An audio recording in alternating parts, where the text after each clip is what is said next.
todos. Queria agradecer a presença de cada um que veio aqui no nosso primeiro seminário de responsabilidade civil. A gente espera que o primeiro de muitos, como falaram os coordenadores, o professor Anderson e o professor Carlos.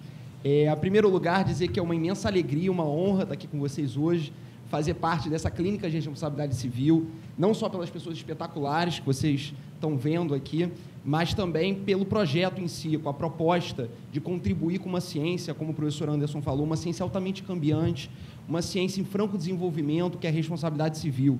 Não é à toa que o autor Fernando Noronha menciona que, dentre todos os ramos do direito civil, a responsabilidade civil é hoje o com desenvolvimento mais espetacular nos últimos 100 anos. Então, isso demonstra a importância, como é oportuna essa congregação de esforços aqui para contribuir com a aplicação adequada dos institutos.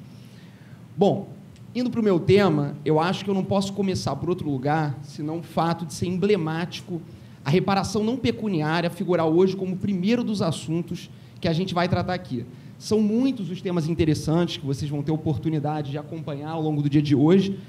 E a reparação não pecuniária, na verdade, é um tema até muito recente, é um tema pouco explorado ainda pela comunidade jurídica. Talvez, numa palestra, mesmo de responsabilidade civil, num ciclo de palestras, nem figurasse como um dos temas, e hoje ele está aqui em primeiro lugar. Acho que isso dá uma dimensão simbólica de como é importante a gente repensar os mecanismos reparatórios no nosso direito.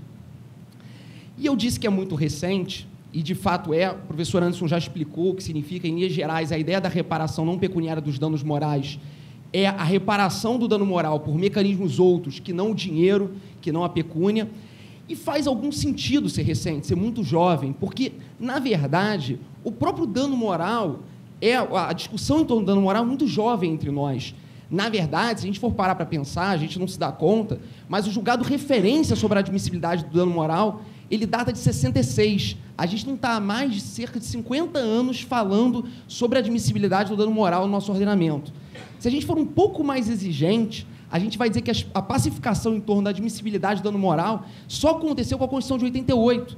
A gente não estaria há mais de 30 anos falando da admissibilidade da reparação do dano moral. Apesar de tudo isso, o dano moral figurar como um bebê perante outros institutos, como contrato, propriedade, posse, a verdade é que os números são alarmantes, e isso todo mundo aqui sabe.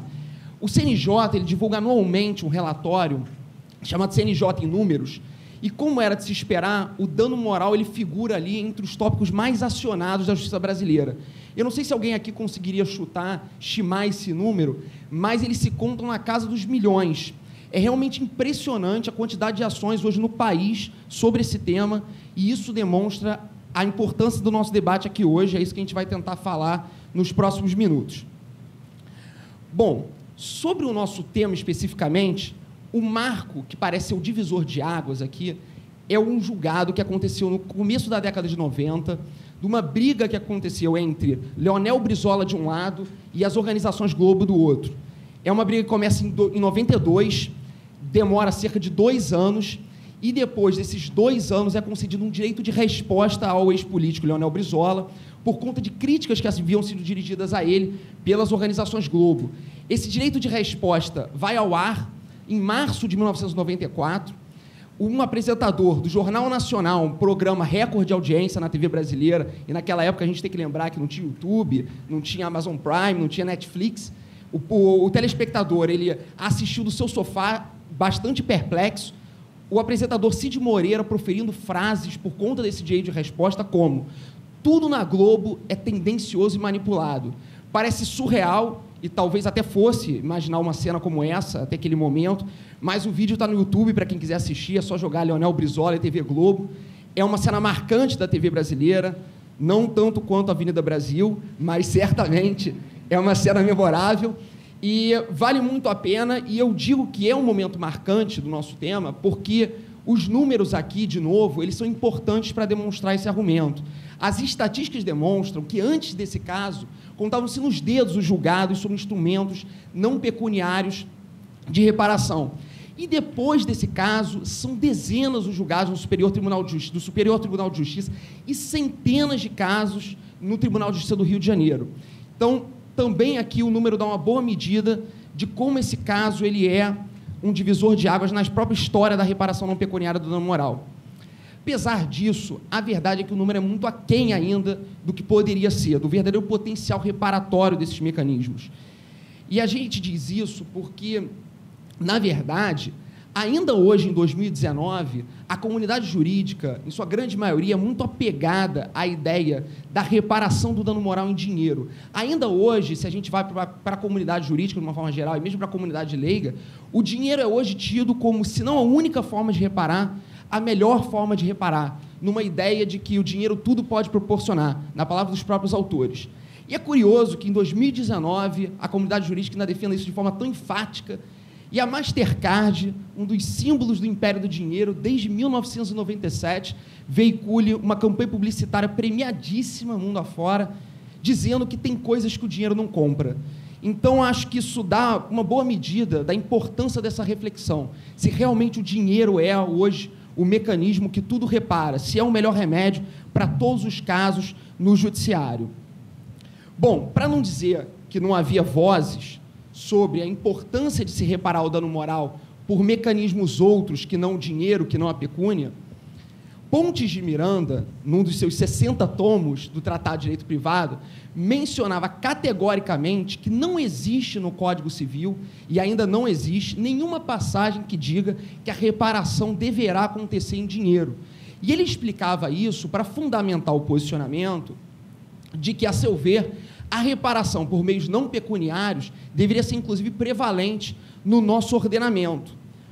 Hoje, felizmente, passados muitos anos, há opiniões também contundentes nesse sentido. A gente tem a oportunidade de estar aqui ao lado do professor Anderson Schreiber, precursor nessa matéria, da honra de estar sentado aqui ao lado dele. Professor Anderson, e é bom que ele está aqui do meu lado, porque ele pode me corrigir se eu falar alguma coisa errada, o professor Anderson, ele levanta sérias objeções ao emprego desenfreado do dinheiro como mecanismo reparatório nas ações pulverizadas no país. O professor Anderson, ele diz, entre outros, que o dinheiro ele serviria como mecanismo de precificação dos atributos humanos, numa lógica de mercantilização dos interesses existenciais, que estaria na contramão da axiologia do sistema, que prega que os interesses existenciais são hierarquicamente superiores aos interesses patrimoniais. Também menciona que há um estímulo com esse uso do dinheiro à propositura de demandas frívolas, demandas aventureiras, e a gente sabe que isso não é incomum na prática. Outro argumento, outro obstáculo que é levantado é o fato de se utilizar o dinheiro sempre como mecanismo, levaria a uma ideia de um tabelamento, e esse tabelamento também acontece, às vezes de forma oficial, pelo judiciário, como, na verdade, quase aconteceu em 2009, com uma matéria divulgada pela assessoria de imprensa do STJ, estipulando tetos indenizatórios para determinados objetos de ação, ou às vezes de forma oficiosa, como a gente sabe que acontece na prática, de forma velada, uma parametrização velada, determinados objetos, a inscrição nos cadastros de restrição ao crédito, atraso na entrega de imóveis, a gente sabe que existe uma parametrização velada, que vai também na contramão da axiologia, que prega que o dano moral ele deve ser avaliado sob o prisma das condições pessoais da vítima. Então, são grandes as justificativas para a não utilização da pecúnia, e uma outra que é trazida pelo professor é que o uso do dinheiro gera a ideia de que se pode cometer dano moral desde que seja possível pagar, e isso a gente sabe que também não é pouco frequente. Quer dizer, hoje as pessoas físicas e jurídicas já colocam dentro de um cálculo atuarial esses danos provocados, é parte, às vezes, da engenharia empresarial, aquela determinada situação, aquela provocação do dano. Então, como o professor menciona, são muitas as justificativas para a gente lançar mão de mecanismos outros que não o dinheiro. Outras vozes também surgiram para explicar obstáculos nesse uso do dinheiro. A autora Gina Vidal e Adriano Costa mencionam que o dinheiro ele não serve como mecanismo reparatório nos casos em que o devedor não tem patrimônio. E, às vezes, já se sabe de antemão que o devedor não tem patrimônio mesmo. Nesses casos, evidentemente, qualquer valor que seja fixado pelo juiz não vai levar a qualquer reparação daquele dano moral. O sujeito vai ganhar, mas não vai levar ao final. Um outro caso que eles levantam é da possibilidade do credor, da vítima, ser muito abastada. E isso é plenamente possível também. Para esse sujeito, o dinheiro também não terá qualquer interferência no dano moral provocado, como mecanismo reparatório. A gente poderia, de forma fictícia aqui, imaginar uma situação, hoje, uma propositura de ação pelo Neymar em face da Nájila Trindade. Eu não vou entrar no mérito aqui, claro, nem teria condição de fazer isso, se haveria fundamento jurídico ou não para uma propositura de uma ação como essa. Mas imagine-se que ele resolvesse propor hoje uma ação discutindo a lesão à honra, dizendo que, na verdade, aquelas acusações abalaram a honra dele, a honra objetiva dele, enfim. E, evidentemente, qualquer valor que fosse fixado pelo judiciário seria um valor que não faria qualquer diferença para um sujeito tão abastado quanto ele. Então, esses exemplos demonstram que, realmente, o mecanismo pecuniário, ele nem sempre é o mais adequado. Dito isso, vistos esses obstáculos, eu acho que também é chegado o momento da gente aprofundar esse debate.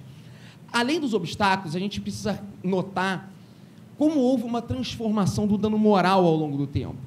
A verdade é que, se a gente vai reparar um determinado objeto, faz todo sentido que a gente observe qual é a trajetória desse objeto, como esse objeto é percebido pela sociedade, pelo direito hoje. E a verdade é que o dano moral, ele tradicionalmente, quando surge aqui de forma mais pacificada, como mencionei anteriormente, ele vem sob um viés subjetivo, numa ideia de que seria uma dor na alma. Isso provavelmente todos aqui conhecem, essa frase clássica. E diante da dor na alma, eu pergunto a vocês, o que repara a dor na alma? Né? E provavelmente a resposta é nada repara uma dor na alma.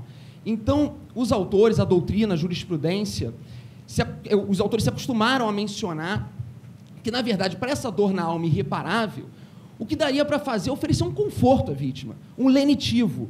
Basicamente, o dinheiro serviria, na palavra desses autores, indiretamente à satisfação de outros interesses. O dinheiro serviria para compensar o dano moral, ele não serviria para reparar.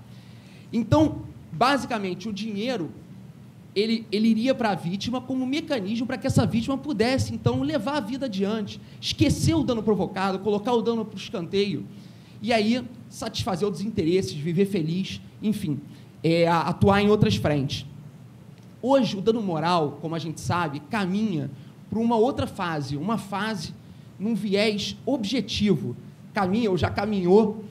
Aqui, o significado do dano moral, ele é particularmente também intrincado, também é polêmico, mas, de um modo geral, é entendido como lesão a interesses existenciais, lesão à dignidade da pessoa humana.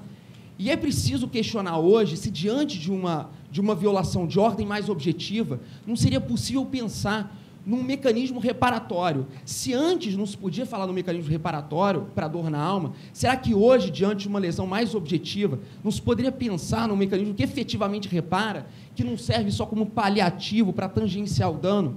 A gente deu o exemplo aqui do Leonel Brizola e do Grupo Globo. Nesse caso, não existe pergunta desse gênero para o Leonel Brizola, mas é provável que, se perguntassem a ele se ele prefere um valor em qualquer patamar ou se ele prefere ter um discurso de 3 minutos, cuidadosamente lido, na TV aberta, no horário nobre, provavelmente ele escolheria a segunda opção. Então, seria assim porque, efetivamente, é o que melhor repara uma situação como essa. E esse exemplo, ele bem demonstra como é viva a potencialidade dos mecanismos reparatórios, mecanismos não pecuniários do dano moral, de reparação do dano moral. Mas eles também indicam que não se justifica mais o atual encastelamento dessas medidas na esfera do dano à honra, porque, tradicionalmente, quem conhece o assunto verifica que ele transita entre um direito de resposta ou uma retratação público ou privada. É o momento de, efetivamente, amplificar essa discussão. E também já há decisões vivas, tanto aqui quanto no estrangeiro, sobre esse assunto. No país, a gente tem um voto vista muito interessante do ministro Luiz Roberto Barroso sobre situações de presos em condições carcerárias degradantes. Foi o voto vista que não foi o voto vencedor, apesar do ministro ter sido acompanhado por alguns outros. E esse voto ele é muito interessante, vale a pena conferir também.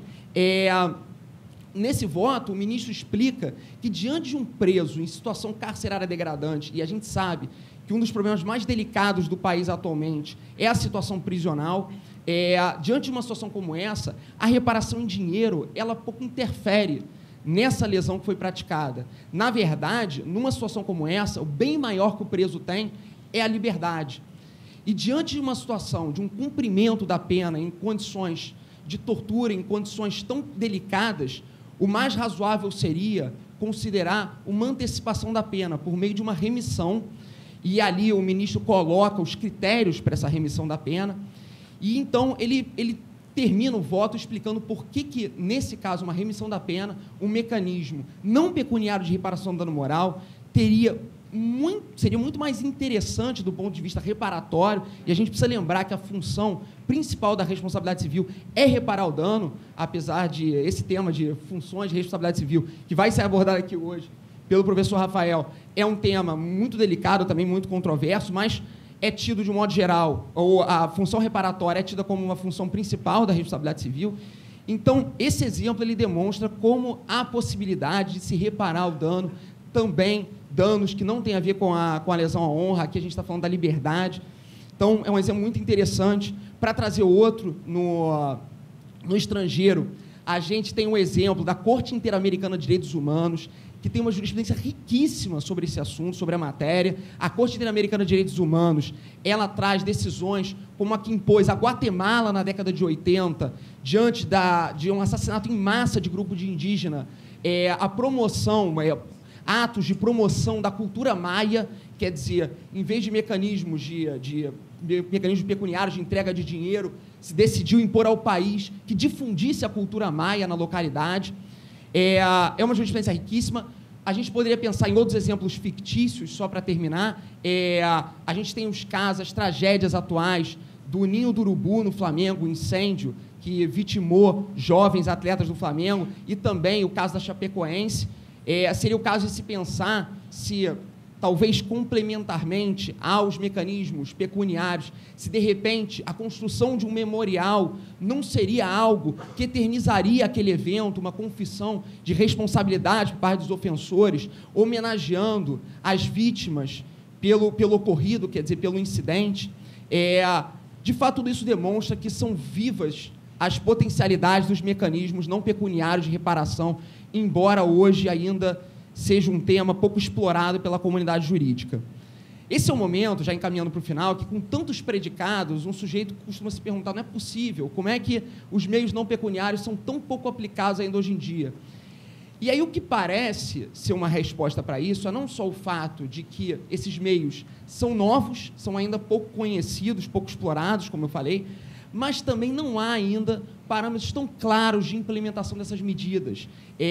Ainda hoje é muito difícil essa implementação, essa aplicação das medidas não pecuniárias. Então, parece que a tarefa hoje não está mais em admitir a reparação não pecuniária do dano moral. A tarefa hoje parece ser a de levantar parâmetros para uma adequada aplicação desses meios não pecuniários por tudo que a gente falou aqui. E é essa tarefa que, no fim, aqui, eu divido com todos vocês. É isso que eu trago aqui como reflexão final. E divido essa tarefa, mas fiquem tranquilos que é uma tarefa não pecuniária. Muito obrigado.